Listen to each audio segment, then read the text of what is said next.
Alright, now, this tank flush is going to be the very last flush.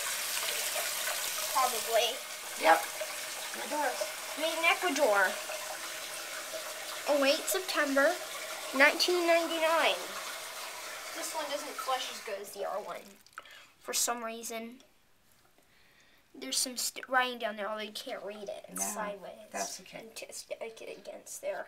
Okay. Here we go.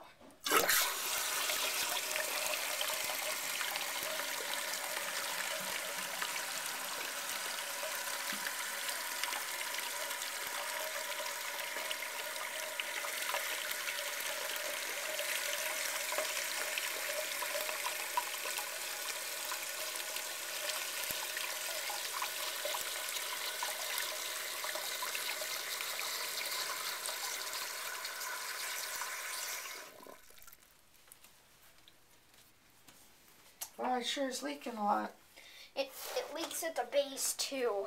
Sure This does. one also leaks at the base. This toilet has several problems. Yeah, see, look at all that. It's also not, it leaks at the base. Huge amount of leaking. And also, this toilet has many problems. It's also crooked.